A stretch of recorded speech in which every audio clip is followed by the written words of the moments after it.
Halo kelas, selamat makan siang. Makan siang apa hari ini? Hari ini kami dari redaksi Kotak Makan Siang akan membahas logam-logam terkuat di bumi, antariksa, dan semesta yang pastinya membuat kita mungkin bisa jadi superhero. Ngomong-ngomong soal superhero, siapa sih yang nggak tahu soal MCU atau Marvel Cinematic Universe? Sebuah program film yang berisi dunia fiksi di dalamnya tentang tokoh-tokoh pahlawan superhero. Tapi mohon maaf nih ya, tokoh-tokoh yang dimaksud itu bukan si Pitung, bukan Wiro Sableng, atau juga bukan pahlawan kesiangan. Buat kalian yang menyediakan bahu untuk wanita-wanita di luar sana. Salah satu hal menarik mengenai MCU, selain Scarlett Johansson yang pastinya sudah membuat hati para pria itu deg-degan gitu kan ya. Ada juga senjata-senjata yang digunakan oleh para tokoh superhero untuk melawan para musuh-musuhnya.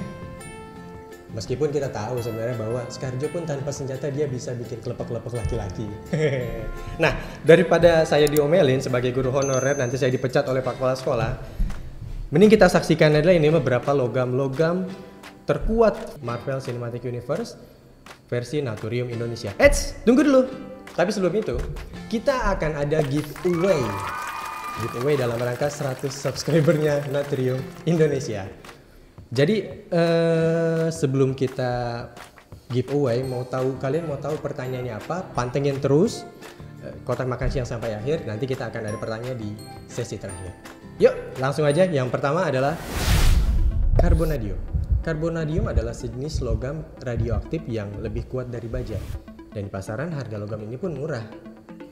Meskipun kuat, tapi ketahanan dari logam ini bisa dibilang cukup lemah jika dibanding dengan logam terkuat lainnya.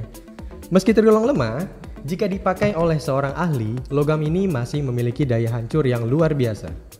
Salah satu pengguna karbonadium adalah Dr. Octopus dan Omega Red. Musuh dari Spider-Man itu loh, manusia bala-bala. Laba-laba, sorry. Bingung saya, kok yang pakai logam ini rata-rata orang jahat ya? Jangan-jangan kebanyakan kena radioaktif kali ya? Hehehe. Yang kedua adalah adamantin. Adamantin merupakan salah satu jenis logam yang berasal dari luar angkasa. Jadi di semesta Marvel ini, logam ini sering juga disebut sebagai logamnya para dewa.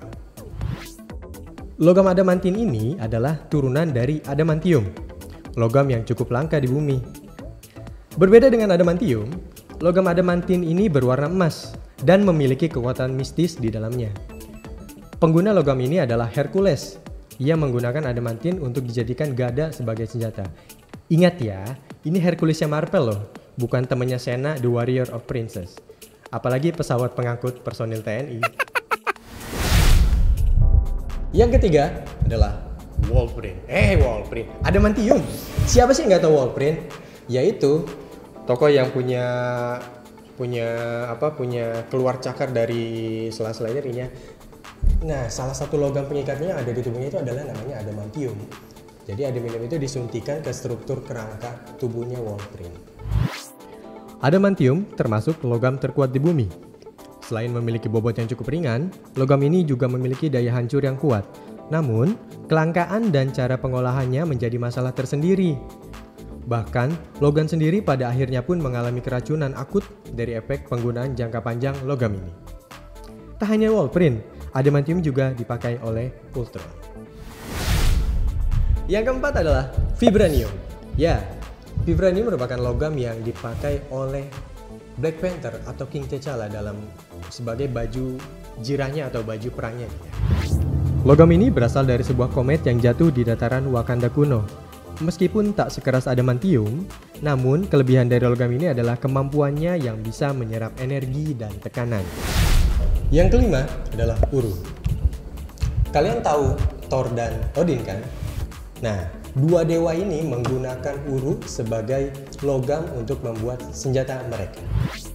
Uru adalah salah satu logam terkuat di alam semesta dan hanya dapat ditemukan di Nidavellir, satu dari 9 dunia dalam mitologi Nordik. Nah, senjata Thor seperti Mjolnir dan Stormbreaker terbuat dari logam yang sama, yaitu Uru. Dan logam ini hanya dapat diolah oleh kurcaci dari Nidavellir. Yang keenam adalah proto adamantium. Dari namanya aja udah keren kan? Logam ini menjadi salah satu logam terkuat di Marvel Cinematic Universe saat ini. Logam ini merupakan perpaduan antara adamantium dengan vibranium. Proto-adamantium adalah logam hasil uji coba Howard Stark. Ya, itu adalah ayahnya Tony Stark yang menggabungkan vibranium dengan adamantium. Saking susahnya, hingga kini diketahui hanya ada satu senjata yang menggunakan logam ini, yaitu tameng dari Kapten Tsubasa. Loh, Kapten Amerika? Iya, Kapten Amerika. Selain itu, proto-adamantium juga mampu menyerap bermacam energi. Terlihat bahwa tameng Kapten Amerika tidak somplak meskipun dihantam oleh palunya si Thor. Beda banget sama jomblo yang udah remuk jadi remah-remah saat melihat mantan jalan dengan kasih barunya. Iya nggak? Iya dong. Nah, kalau tadi kita sudah membahas 6 logam-logam terkuat di alam semesta versi Marvel, pertanyaannya adalah apakah ada logam-logam terkuat juga di bumi di alam semesta ini? Tapi sebelum itu, pantengin terus channel Natrium Indonesia karena setelah ini kita akan ada segmen giveaway, pertanyaan giveaway apa aja. Makanya tonton terus videonya sampai akhir.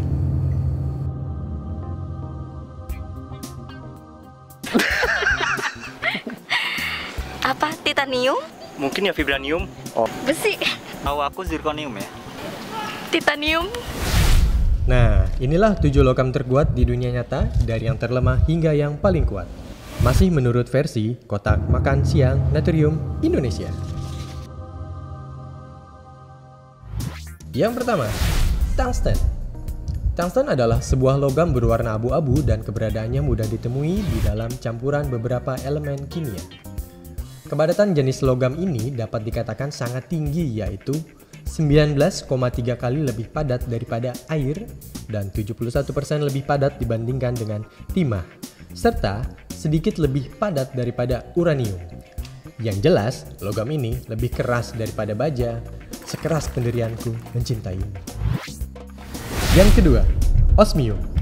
Osmium adalah logam transisi yang memiliki karakteristik nilai densitas sebesar 22,59 gram cm kubik. Tingkat kekerasan atau kepadatan dan titik lebur logam ini kurang lebih menyamai tungsten. Yang ketiga, titanium. Titanium memiliki kepadatan yang sedikit lebih rendah dibanding kedua logam sebelumnya. Namun, logam ini memiliki kekuatan dan kelenturan yang tinggi, serta sangat tahan terhadap korosi. Nggak kayak kamu, yang sangat gak tahan sama emosi. Senggol dikit, bacok. Titanium memiliki titik lebur mencapai 1650 derajat Celcius, dilengkapi dengan kekuatan tarik yang mencapai 63.000 PSI atau 60% lebih ringan dibanding baja. Yang keempat, borazon. Logam ini lebih dikenal dengan nama cubic boron nitride yang terbentuk dari hasil pemanasan nitrogen dengan menggunakan tekanan sekitar 7 GPa pada suhu 1800 derajat Celcius. Borazon biasa digunakan sebagai mata bor pengganti berlian karena memiliki harga yang lebih murah. Nah, siapa tahu ini juga bisa jadi alternatif buat yang mau nikah. Besok mahar nikah jangan pakai berlian, mahal. Pakai aja mata berborazon ya, sama kok, sama-sama berlian. Yang kelima, berlian. Nah, kalau yang ini berlian beneran nih. Berlian tercipta dari atom karbon yang mendapat tekanan dan suhu tinggi di perut bumi. Bukan kayak kamu yang tercipta dari tulang rusukku loh. Selain sebagai perhiasan, berlian juga biasa digunakan sebagai mata bor karena saking kerasnya benda ini. Yang keenam, lens daylight. Material ini serupa dengan berlian, namun memiliki tingkat kekerasan 58% lebih tinggi. Material langka ini bisa terbentuk ketika ada meteorit yang mengandung grafit jatuh ke bumi. Dikarenakan material ini sangat langka, para ilmuwan sangat berhati-hati dalam memproses logam ini. Yang ketujuh, Wurzei boron nitride. Ribet banget ini namanya. Sudah penasaran dengan material apa yang paling keras di bumi? Yoi. Jawabannya adalah Wurzei boron nitride yang berhasil menggusur kedudukan berlian.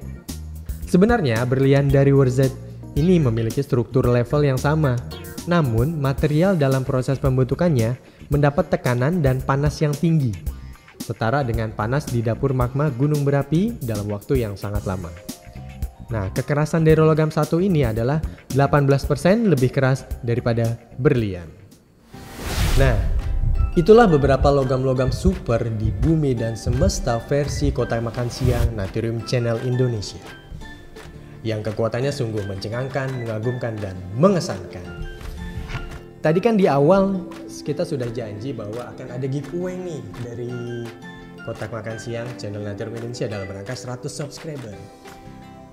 Penasaran kan pertanyaannya apa? Pertanyaannya adalah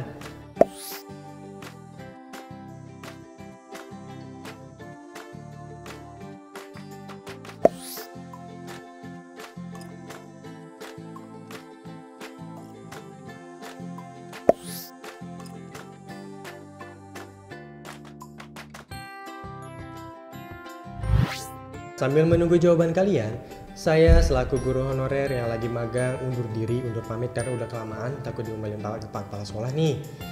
Tapi sebelum itu jangan lupa subscribe, comment, and like, dan ikutin terus Natrium Indonesia baik di Instagram, di YouTube, dan tonton juga video-video lainnya dari tayangan-tayangan program Natrium Channel Indonesia. Saya guru magang undur pamit. Tetap mempelajari sains, tetap bereksplorasi, tetap semangat terus apapun kondisinya, dan ingat, teruslah mempelajari sains. Karena apa? Karena sains itu menyenangkan. See you, sampai jumpa teman-teman semua.